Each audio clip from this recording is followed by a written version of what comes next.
ब्रह्मा, विष्णु और महेश के संबंध में हिंदू मानस पटल पर भ्रम की स्थिति है।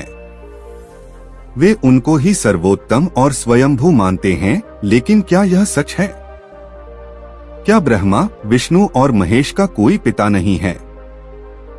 वेदों में लिखा है कि जो जन्मा या प्रकट है वह ईश्वर नहीं हो सकता। ईश्वर अजन्मा, अप्रकट और निराकार है। शिव पुराण के अनुसार ब्रह्मा ही सत्य है, वही अविकारी परमेश्वर है। जिस समय सृष्टि में अंधकार था, न जल न अग्नि और न वायु था, तब वही तत्सदन ब्रह्म ही था जिसे श्रुति में सत कहा गया है। सत अर्थात अविनाशी परमात्मा। उस अविनाशी परब्रह्म काल ने कुछ काल के बाद द्वितीय की इच्छा प्रकट की। उसके भीतर एक से अनेक होने का संकल्प उदित हुआ। तब उस निराकार परमात्मा ने अपनी लीला शक्ति से आकार की कल्पना की, जो मूर्तिरहित परम ब्रह्मा है।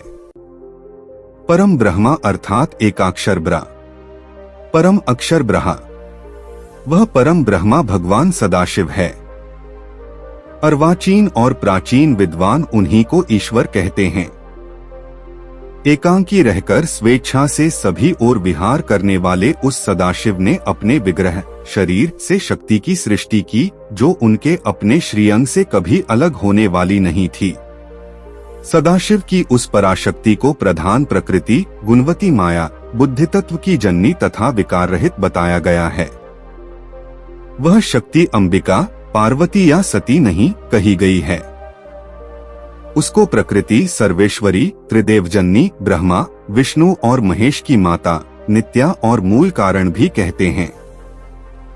सदाशिव द्वारा प्रकट की गई उस शक्ति की 8 भुजाएं हैं।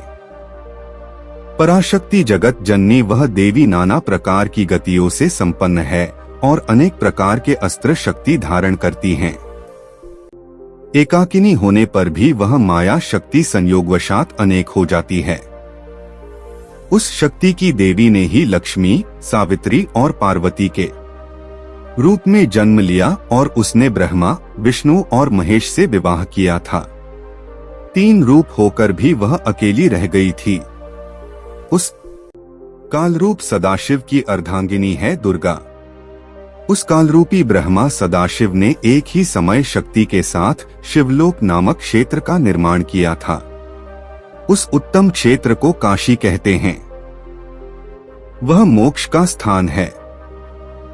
यहाँ शक्ति और शिव अर्थात कालरूपी ब्रह्मा, सदाशिव और दुर्गा यहाँ पति और पत्नी के रूप में निवास करते हैं।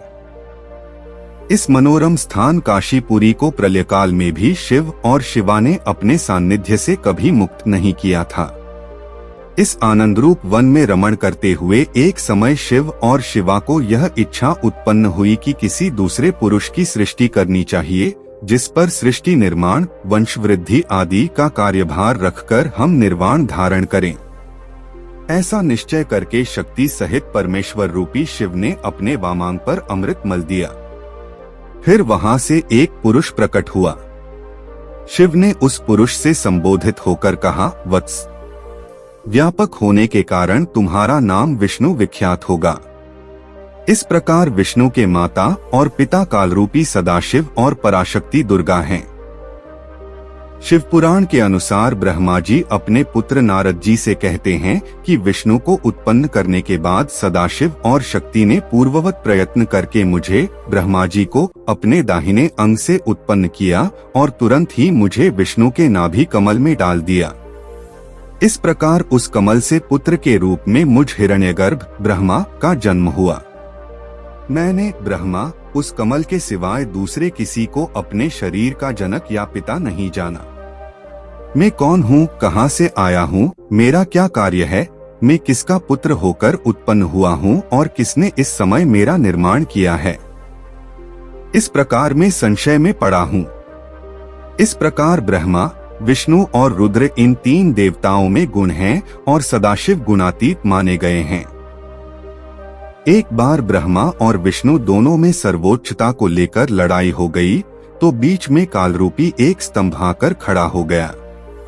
तब दोनों ने पूछा, प्रभो, सृष्टि आदि 5 कर्तव्यों के लक्षण क्या हैं? यह हम दोनों को बताइए। तब ज्योतिर्लिंग रूप काल ने कहा, पुत्रों, तुम दोनों ने तपस्या करके मुझसे सृष्टि, जन्म और स्थिति, पालन नामक 2 कृत्य प्राप्त किए हैं। इसी प्रकार मेरे विभूति स्वरूप रुद्र और महेश्वर ने 2 अन्य उत्तम कृत्य संहार, विनाश और तिरोभाव अकृत्य प्राप्त किए हैं, परंतु अनुग्रह, कृपा करना नामक दूसरा कोई कृत्य पा नहीं सकता। रुद्र और महेश्वर दोनों ही अपने कृत्य को भूले नहीं हैं, इसलिए मैंने उनके लिए अपनी समानता प्रदान की है। सदाशिव कहते हैं, ये रुद्र और महेश मेरे जैसे ही वाहन रखते हैं, मेरे जैसा ही वेश धरते हैं और मेरे जैसे ही इनके पास हथियार हैं। वे रूप, वेश, वाहन, आसन और कृत्य में मेरे ही समान हैं। कालरूपी सदाशिव कहते हैं कि मैंने पूर्व काल में अपने स्वरूप भूत मंत्र का उपदेश किया है, जो ओंकार के रूप में प्रसिद्ध है, क्योंकि सबसे पहले मेरे मुख से ओंकार अर्थात प्रकट हुआ। ओंकार वाचक है, मैं वाच्य हूँ और यह मंत्र मेरा स्वरूप ही है और यह मैं ही हूँ। प्रतिदिन ओंकार का स्मरण करने से मेरा ही सदा स्मरण होता है। मेरे पश्चिमी मुख से अकार का, उत्तरवर्ती मुख से उकार का, दक्षिणवर्ती मुख से मकार का, पूर्ववर्ती मुख से बिंदु का तथा मध्यवर्ती मुख से नाद का प्राकट्य हुआ। यह 5 अवयवों से युक्त पंचभूत ओंकार का विस्तार हुआ। अब यहाँ 7 आत्मा हो गई, ब्रह्मा, परमेश्वर से सदाशिव, सदाशिव से दुर्गा, सदाशिव दुर्गा से विष्णु, ब्रह्मा, रुद्र, महेश्वर। इससे यह सिद्ध हुआ कि ब्रह्मा, विष्णु, रुद्र और महेश के जन्मदाता कालरूपी सदाशिव और दुर्गा हैं। ये बातें अन्य पुराणों में घुमा फिराकर लिखी गई हैं, जिससे कि भ्रम की उत्पत्ति होती है। भ्रम को छोड़कर सभी पुराण और वेदों को पढ़ने की चेष्टा करें तो असल में समझ में आएगा। मनगढ़ंत लोक मान्यता के आधार पर अधिकतर हिंदू सच को नहीं जानते हैं। गीता प्रेस गोरखपुर द्वारा प्रकाशित देवी भागवत पुराण के पहले स्कंध में नारद जी से कहते हैं कि तुम जो पूछ रहे हो ठीक यही प्रश्न मेरे पिताजी ब्रह्मा ने देवाधिदेव श्रीहरि विष्णु से, जो जगत के स्वामी हैं, से किया था। लक्ष्मी जी उन देवाधिदेव देवों के देव की सेवा में रहती हैं। कौस्तुभ मणि से जो सुशोभित हैं, जो शंख, गदा और चक्र लिए हुए हैं और जिनकी 4 भुजाएं हैं, वे पीतांबर धारण करते हैं। वक्ष स्थल पर श्रीवत्स का चिन्ह चमकता रहता है। एक बार इन देवाधिदेव को तपस्या करते हुए देखकर ब्रह्मा जी ने इनसे पूछा कि भगवान, आप 2 सभी देवों के देव हैं। आप सारे संसार के शासक होते हुए भी समाधि लगाए बैठे हैं। आप किस भगवान का ध्यान कर रहे हो? ब्रह्मा जी के विनित वचन सुनकर भगवान श्रीहरि उनसे कहने लगे, देवता, दानव और मानव सभी यह जानते हैं कि तुम सृष्टि करते हो, मैं पालन करता हूँ और शंकर, रुद्र संहार किया करते हैं। किंतु फिर भी वेद के पारगामी पुरुष अपनी युक्ति से यह सिद्ध करते हैं कि रचने, पालने और संहार करने की ये योग्यता जो हमें मिली है, इसकी अधिष्ठात्री शक्ति देवी है। उस शक्ति के अधीन होकर ही मैं इस शेषनाग की शया पर सोता और सृष्टि करने का अवसर आते ही जाग जाता हूँ। मैं सदा तप करने में लगा रहता हूँ, क्योंकि उस शक्ति के शासन से कभी मुक्त नहीं रह सकता। कभी अवसर मिलता है तो लक्ष्मी के साथ अवसर बिताने का सौभाग्य प्राप्त होता है।